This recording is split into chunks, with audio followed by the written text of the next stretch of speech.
I'm 37 female and I come from a close-knit family. I have two younger siblings, 28 male and 27 female, and my sister recently got engaged to future brother-in-law, 23, after dating him for around a year. We all know him well and I've always got along with him. He comes from a rough background, but he has always been very polite and charming. He doesn't talk about his own family or about his upbringing.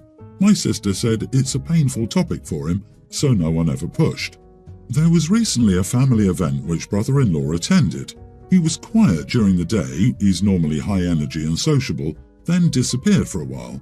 When I went outside for some fresh air, I bumped into him. He was emotional and said it was a hard day for him due to negative associations. He ended up offloading some quite shocking things from his past, including that he has a history of very serious issues. I felt for him at the time because he was so upset, literally crying on my shoulder, but afterwards I felt more and more uncomfortable. I still feel bad for him since he clearly regrets it, but it's very shocking to find out that he has that kind of history, and it does make me feel differently about him. Obviously, I told my husband what brother-in-law told me because I didn't feel comfortable keeping it to myself. I also told my sister because I didn't know how honest he'd been with her and it could impact her decision to marry him. She was angry and said she was fully aware and it doesn't make her think less of him.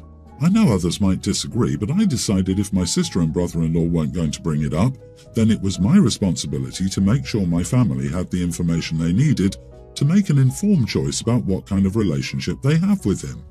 My parents agreed that it was the right thing to do and were grateful. My brother said he could see my point but didn't think it was my responsibility to share that information.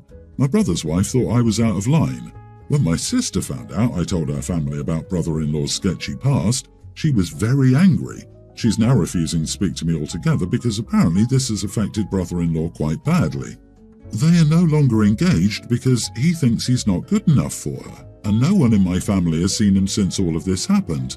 Obviously, this wasn't my intention, and no one said he isn't good enough. I think it's naive to pretend that you see someone exactly the same way after finding out they're an addict. Whether you like it or not, there are risks that come with that lifestyle and relapses are common. I'm concerned that my sister will get hurt, and I don't think it's unreasonable for my family to have access to the same information I do, especially when they're inviting him to their homes and there are children around, etc.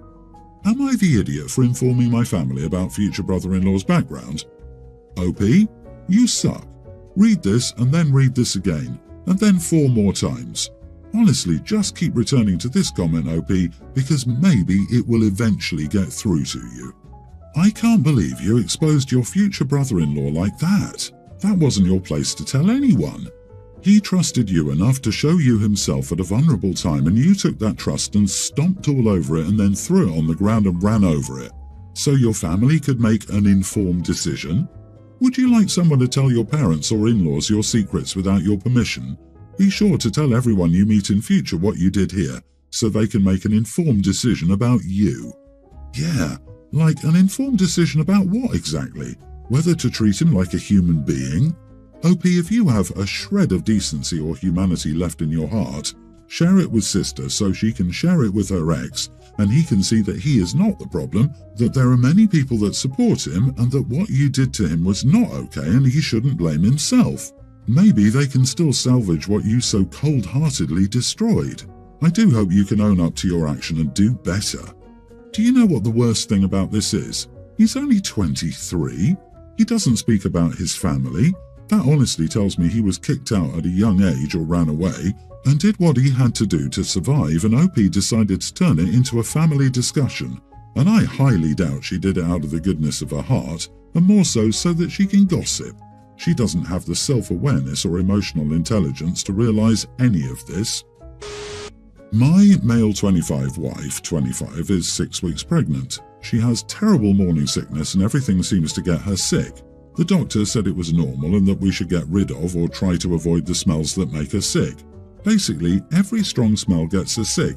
For example, she's had to give up scented candles, which she loves to light up when she's working or having a bath, because the smell makes her nauseous now. Well, another thing that makes her sick is the smell of meat cooking or cooked. You know how it is when you're cooking some type of meat, the whole apartment, which is rather small, is filled with a strong smell. I cook for us always. Recently, she asked me not to cook meat anymore until the sickness is done or until the pregnancy is over in case it never ends. She told me that each time I cook meat she has to run to the bathroom to throw up. She said that we could eat vegetarian food, or vegan food for now. I'm not completely against the idea of eating vegetarian or vegan food sometimes a week, but every day? That's too much to ask. I feel like she's been unreasonable with this request. I told her that we could eat veggies for 3 or 4 foods per week, but that I can't compromise to just eat veggies for every meal for months. She told me that this way it means that she'll have to be sick every other day because I just want to be selfish. I don't feel I'm being selfish. I feel like she is. I wasn't ready for kids, but she insisted on it, and now I have to stop eating what I want just for her? It's unreasonable. So, am I the idiot for refusing to eat vegetarian food just because my pregnant wife doesn't like the smell of meat now? So, just to clarify, you're asking your wife to endure the horrible physical symptoms of nausea every other day, potentially compromising her own and your unborn child's nutritional needs by throwing up her food, because, checks notes, you like meat? Yeah, you are the idiot. The wording of her sickness is also really telling. Just because she doesn't like. Wow. Dude, suck it up. Morning sickness doesn't last forever. Your wife is suffering a lot more than you. My sister couldn't stand the smell of coffee during her pregnancy.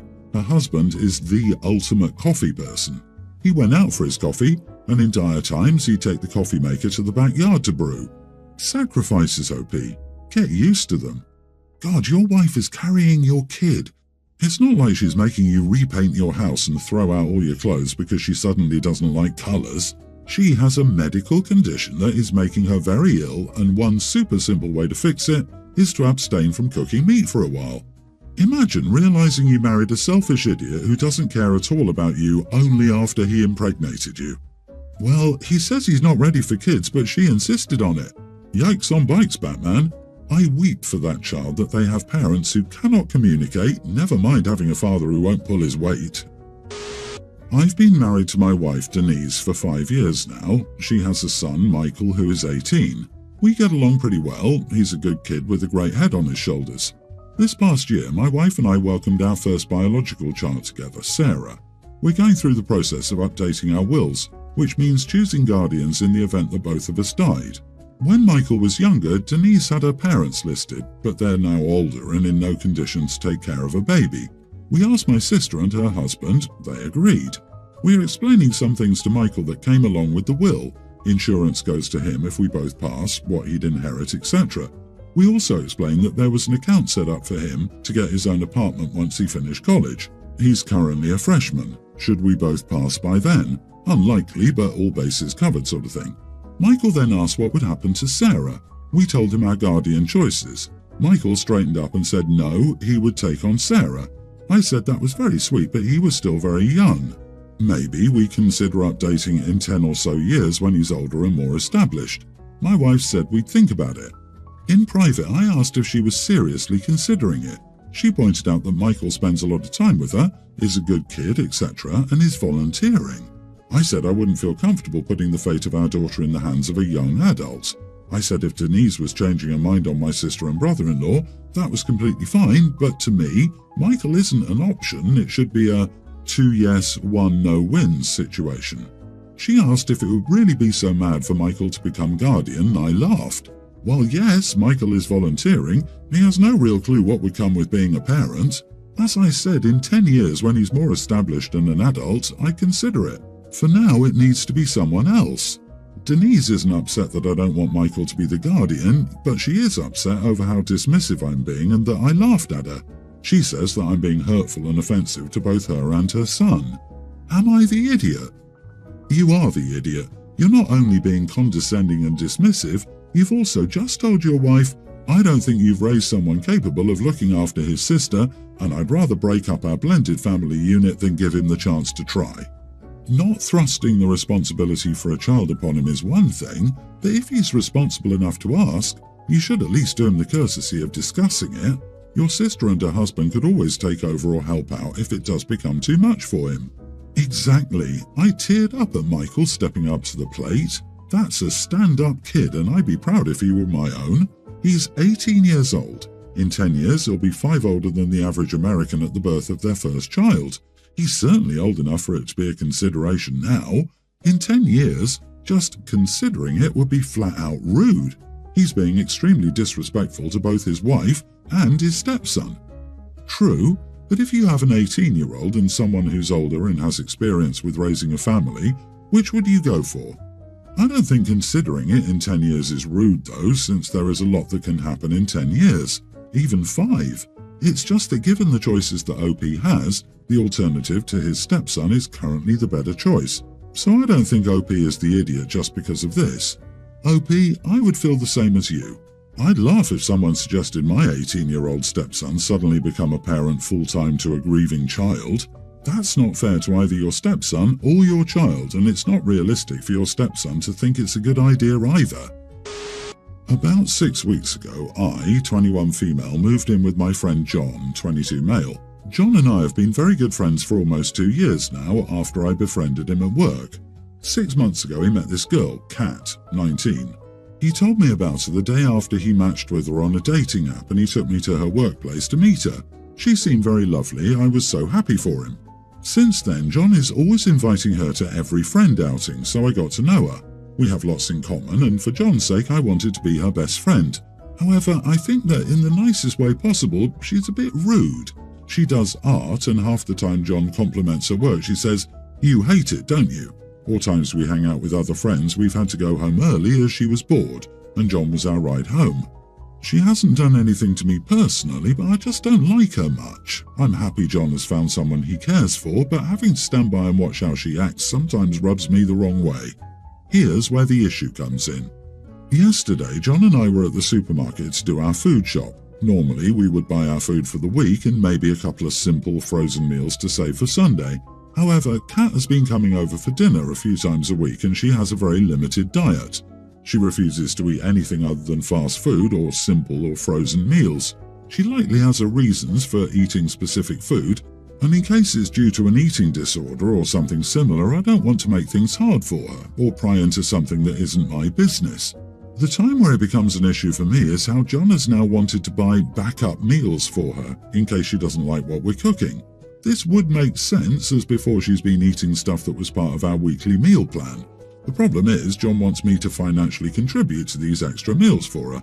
When I spoke to John about this and said how I'm not happy paying half for her meals, our weekly shop cost is just split in half as we both eat everything, he got quite agitated. He called me selfish for not wanting to help her, just to save money. I know frozen meals aren't the most expensive thing in the world, but John is in a much better financial situation than I am, and while I can pay my share of the bills and occasionally have outings with friends, I don't want to be dishing out extra money for meals for a girl I have no real connection to, as these small amounts do add up. In my eyes, if Kat doesn't like what we're cooking, she could come over a different day, or John could buy backup meals for her out of his own pocket. I feel like an idiot, but I don't think I should be paying for an extra person's food. If my boyfriend had a similar situation to Kat, I'd see it as my responsibility to provide for him and his diet, and I'd never expect John to pay. Am I the idiot for thinking this way? Not the idiot, but it's time to take a financial and social step back from John as he navigates his new relationship. He can't expect you to help finance the fact that his girlfriend eats like a child and needs backup meals. That is their expense alone, and perhaps separate shopping is now in order as you two no longer have the same joint priorities. On the flip side, I also wouldn't continue to rely on John as a ride if you constantly want to stay out with friends later. It honestly sounds like your life paths are just splitting at this time, and it's best to acknowledge that and adjust expectations of each other accordingly before bitterness sets in. I'd also get ahead of any rent and living concerns sooner rather than later. If she's sticking around, it may be time to start planning on an exit strategy. Who cares whether you like the girlfriend or are supportive of their relationship? That has nothing to do with anything here. John is way out of line expecting you to finance his relationship. Period. That's so over the top it's really quite crazy. You must be so gaslit by John to think that you need to explain why you don't want to cost share his girlfriend. I'd also take a good look at other areas with John. The entitlement he's demonstrating and your uncertainty about something as basic as this makes me suspect that John is taking advantage of you in other ways too. I, 37 male, work for a small tech company. My local university has a partnership with our company and invites some of us to judge a game jam competition where students have 3 days to make a small game in groups. I was one of the judges. There were a lot of groups that were mixed gender, some with just guys and 3 groups with only girls. 2 of the girl groups dropped out the first day as they felt they couldn't get their idea done. When I passed by the work area of the remaining girl group, I saw that they were making really good progress and I complimented them on their game, said it was looking really good and mentioned that the other girl groups dropped out, but it looks like they're surviving. One of the girls got upset at me and said I shouldn't be complimenting their project in a way that implies it's good work for a girl project. She was visibly cold with me for the rest of the competition and glared at me, and I think she complained to someone because later I got a message from a manager about making sure I was sensitive about the lack of women in computer science. I still gave their project a good score as it was really good and my 3rd favourite. They ended up winning and my 1st and 2nd pick came 2nd and 4th respectively. Am I the idiot for complimenting their project? You are the idiot for making it about their gender. Plus, college students are not girls, they're grown-up adult women. And language matters. Unless you're referring to the other competitors as boys, these aren't girls.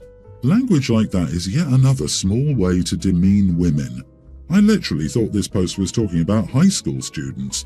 So that means he walked up to a bunch of fully grown adults, I wonder if their degrees are in tech or game development, and said, "Oh wow, look at yous. You're girls and you're still here. All the other girls dropped out, but you're actually making progress on your game. Well, gee, you gals are really something. Your little lady hands operate the equipment." LOL, if their project was good, that's all you had to say. Telling them that the other girl groups dropped out and that it looks like they're surviving, what the heck, was completely unnecessary. I still gave them a good score. Like what? Still? So they should be happy that you didn't use power to punish them because they complained and were cold, and since the others voted them as the winner and you just gave them the 3rd place, I wonder if you still punish them, just not so visible.